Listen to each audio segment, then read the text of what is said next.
प्रिय साथियों, आज मैं VK Dogra astrology in practice से आपको विशाखा नक्षत्र के बारे में जानकारी दूंगा। ये जो विशाखा नक्षत्र है ये आकाशगंगा का 16वां नक्षत्र है और ये बृहस्पति ग्रह के अंतर्गत आता है।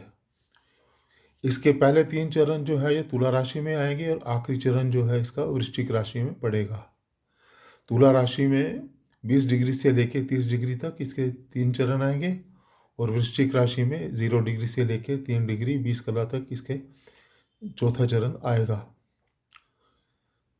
तो जैसा कि विदित है, इस नक्षत्र के जो जातक हैं ये बड़े ही अच्छे व्यक्तित्व के, सुंदर आकृति के, गोल चेहरा, मध्यम या मध्यम से लंबा कद होता है इनका और ये सदाचारी धार्मिक मान्यता वाले होते हैं, लेकिन रूढ़िवादी आदि से बिल्कुल दूर रहते हैं और बड़े स्वच्छंद विचारों के, अपने परिवार में एक अलग ही व्यक्तित्व होता है इनका और बड़े स्वतंत्र विचारों के, सदाचारी और स्पष्ट वक्ता होते हैं। दूसरों की सहायता करने में भी ये हमेशा तत्पर रहते हैं, खास तौर से अपने माता पिता के या परिवार के लोगों की सहायता ये करने के लिए हर दम तत्पर रहते हैं। इनका जो शिक्षा वगैरह जो मध्यम या उच्च स्तर की शिक्षा प्राप्त कर लेते हैं और ये बड़े ही अच्छे पब्लिक स्पीकर होते हैं। किसी भी पब्लिक को एड्रेस करने में, भाषण देने में, नेतागिरी में ये लोग बड़े ही आगे पाए जाते हैं।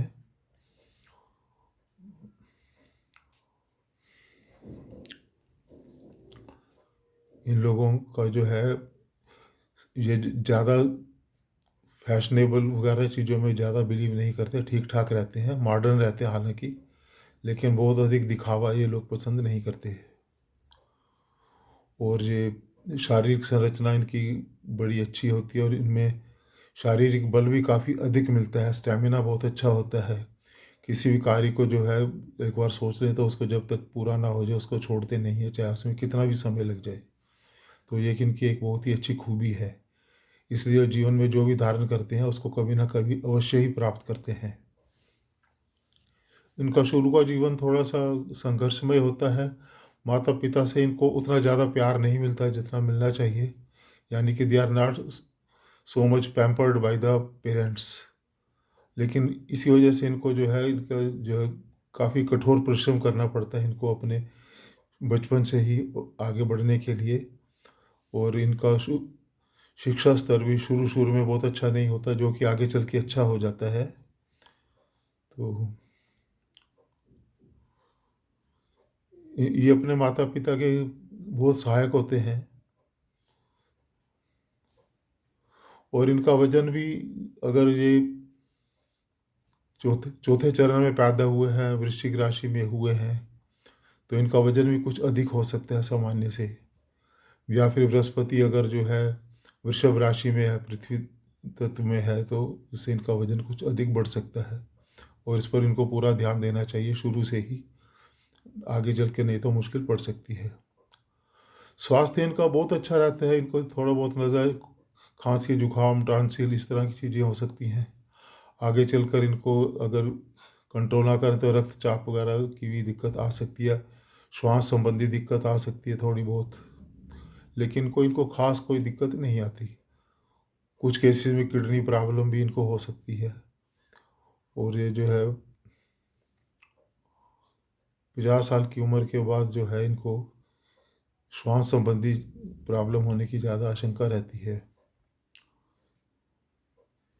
इनके जो है कारोबार में इनको जो है नौकरी की बजाय ये अपना ही इंडिपेंडेंट बिजनेस करना ही, अपना ही कारोबार करना पसंद करते हैं और उसमें ये आगे काफ़ी सफल भी होते हैं।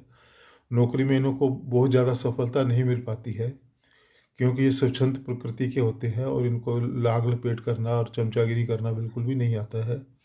तो इसलिए इनको जो है अपने व्यापार में ये बहुत आगे बढ़ते हैं, क्योंकि इनकी विचार शक्ति, इनकी जो पावर ऑफ परसेप्शन है, विजुअलाइजेशन है और इनकी जो निष्ठा है कि जब तक कार्य को पूरा नहीं होता करते रहना है, इनोवेटिवनेस भी बहुत ज़्यादा होती है इन लोगों में और क्वालिटी ऑफ लीडरशिप भी बहुत अच्छी होती है। अपने व्यवसाय में जो अपने नीचे काम करने वालों को भी पूरा प्रोत्साहित करके उनसे बहुत अच्छी तरह से काम लेना ये लोग बखूबी जानते हैं और अच्छे संबंध स्थापित रखते हैं अपने अधीनस्थ वर्ग के लोगों से।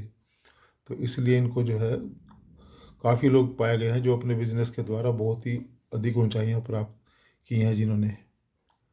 तो कुल मिलाकर ये नक्षत्र एक अच्छा ही नक्षत्र कहा जाएगा। हालांकि शुरू के सालों में इनकी पहले 35 साल तक संघर्ष काफ़ी होता है इनका, और उसके 36 से 72 साल तक का समय जो है इनका बड़ा गोल्डन पीरियड कहा जा सकता है इनकी ज़िंदगी का।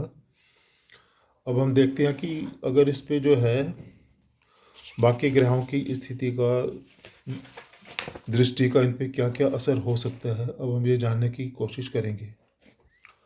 अगर चंद्रमा विशाखा नक्षत्र में है और उस पर सूर्य की दृष्टि पड़ जाती है तो कृषि के कार्यों से, डेयरी आदि से बंदा पैसा कमाता है, या बागवानी से, फॉरेस्ट्री से, या जंगल आदि से, इन चीज़ों से उसको फार्मिंग वगैरह से पैसा कमाने के ज़्यादा अच्छे उनके जो है प्रॉस्पेक्ट्स होते हैं। अच्छा, उस कुछ लोग सूदखोरी का काम भी करते हैं सूर्य की दृष्टि होने पर। और अगर मंगल की दृष्टि होती है तो जातक जो है वो, अगर पुरुष जातक है तो उसके चारों ओर स्त्रियां मंडराती रहती हैं, और उसके यौन शोषक भी ऐसे जातक बन सकता है, तो इसके लिए उसको ध्यान रखना चाहिए। अगर बुध की दृष्टि हो तो ये बहुत ही बुद्धिमान होता है, या तो वो, और वो गणित में खास तौर से वो बहुत ही स्ट्रांग होगा, बहुत ही उसका गणित बहुत अच्छा होगा। तो ऐसे लोग या तो फिर इंजीनियर वगैरह बनते हैं, या कोई एक बहुत अच्छे ज्योतिषी बन सकते हैं। दोनों लाइनें इनके लिए बेस्ट साबित होंगी। अगर बृहस्पति की हो तो दृष्टि ऐसे चंद्रमा पर, तो अपने माता पिता के लिए बहुत ही अच्छा हो जाता है ऐसा जातक, लेकिन अपनी पत्नी के लिए ज़्यादा अच्छा नहीं कहा जा सकता। अगर शुक्र की दृष्टि हो तो व्यक्ति बहुत ही धनी, सुखी, वैभव वाला, बहुत ही अच्छा होता है। दाम्पत्य जीवन भी उसका बहुत ही सुखी रहता है। शनि की दृष्टि हो तो बंदा छोटी अवस्था में अपनी माता को भी खो सकता है। उसका मस्तिष्क सदैव बदला लेने की फिराक में रहता है, बड़ा बदला लेने की भावना रहती है ऐसे जातक में। तो ऐसा व्यक्ति स्त्री जातिक से भी फिर घृणा करना शुरू कर देता है। अब देखते हैं इसका चरण वाइज क्या इफेक्ट होगा चंद्रमा का। अगर चंद्रमा प्रथम चरण में हो तो व्यक्ति जो है कफ खांसी से पीड़ित रहता है। अगर लग्न भी इसी नक्षत्र में पड़ जाए और उस पर शनि की दृष्टि हो तो उसको माता को भी काफ़ी रिस्क हो जाता है, उसकी माता का भी सुख नहीं मिल पाता। ऐसा व्यक्ति पशुपालन, डेयरी उद्योग से अच्छा लाभ कमाता है तथा धर्म कर्म में उसकी रुचि रहती है। अगर दूसरे चरण का चंद्रमा हो तो वो भी माता के लिए ज़्यादा अच्छा नहीं है। अगर पाप ग्रह से पीड़ित चंद्रमा हो तो वह परिवार से हीन होता है। परंतु अकेला चंद्र हो तो व्यक्ति अधिक काम सुख की इच्छा वाला तथा महिलाओं का शोषण करता बन जाता है।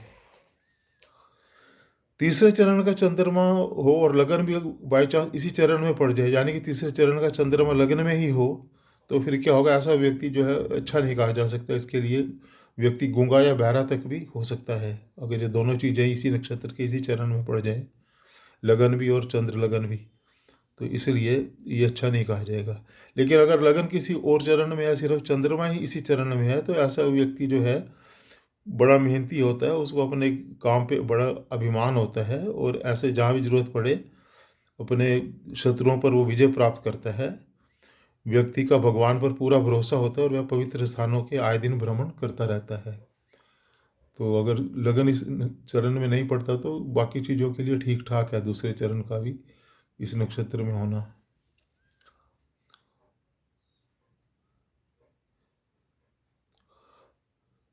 चौथे चरण में अगर चंद्रमा हो और लगन भी इसी में पड़े तो व्यक्ति लंबी आयु वाला होता है। ये अच्छा, चौथा चरण इसका वृश्चिक राशि में आ जाएगा, तो ये इसके लिए बहुत अच्छा होता है। ऐसे जातक बड़ा ही विद्वान होता है और बड़ा ही सुख भोगने वाला विद्वान और बड़ा पैसे वाला धनवान भी होता है।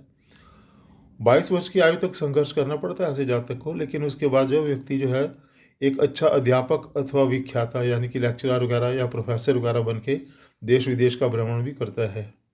उसको सरकार द्वारा सम्मान भी काफ़ी अधिक मिलता है, परंतु अपनी बहनों के लिए ये ज़्यादा अच्छा नहीं होता ऐसा जातक। तो इस प्रकार हमने इस जातक के बारे में आपको बताया है। जो इस विशाखा नक्षत्र के जातक हैं उनके सामान्य फल क्या क्या होते हैं। ऐसे जातक जो हैं इनको जो है विवाह के लिए या साझेदारी के लिए जो है कोई लेन देन करना हो तो इनको जो है रोहिणी, मघा, पूर्वाषाढ़ा तथा श्रवण नक्षत्र में पैदा हुए जातकों से इनको लेन देन नहीं करना चाहिए। यानी ये चारों नक्षत्रों के जातक इनको अवॉइड करने चाहिए साझेदारी के लिए, विवाह के लिए या किसी प्रकार के लेन देन के लिए। कौन कौन से? रोहिणी, मघा, पूर्वाषाढ़ा और श्रवण। तो ये कुल मिलाकर इस नक्षत्र के जातकों के लिए इतना ही आपको बताना था आज। और इन जातकों के लिए अगर पहले 3 चरणों में है इनका, अगर चंद्रमा वगैरह कमज़ोर है तो चंद्र के उपाय करें और बृहस्पति के उपाय करें। जनरली इनको अगर बृहस्पति और चंद्र का कोई नग वगैरह पहनाए जाए जन्मपत्री के अनुसार, तो उसका इनको काफ़ी चारों तरफ संतुलित फायदा होगा और ये काफ़ी अच्छा रहेगा इनके लिए। सामान्य जीवन अच्छी तरह से जीने के लिए बहुत अच्छा रहेगा इनके लिए। एक मोती धारण कर ले, कनिष्ठी का उंगली में, चांदी की अंगूठी में, और एक पुखराज या सुनैला धारण कर लें इंडेक्स फिंगर में, तर्जनी उंगली में, राइट हैंड की। और ये सोने की अंगूठी में करना है। सुनैला या पुखराज जो है, पीला पुखराज, इसको जो है सोने के अंदर धारण करना है और मोती को चांदी के अंदर धारण करना है। सुनैला को तर्जनी उंगली में और मोती को जो है कनिष्ठी का उंगली में धारण करना है। और इनके जो देवता हैं वो है इंद्र और अग्नि। इंद्र और अग्नि इनके देवता हैं। इंद्र जो है ये शिव जी के बड़े भाई भी हैं। तो इंद्र ही सारी चीज़ों को, शरीर को कंट्रोल करते हैं। तो इनको इन दोनों चीज़ों की पूजा करनी चाहिए। और इनके जो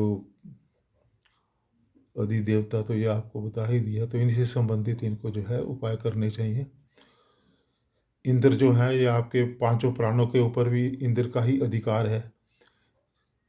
5 तत्व और 5 प्राण। 5 तत्व क्या हो गए? जल, वायु, पृथ्वी, अग्नि, आकाश। और 5 प्राण क्या हो गए? प्राण, समान, अपान, बयान, उदान। ये 5 प्राण होते हैं।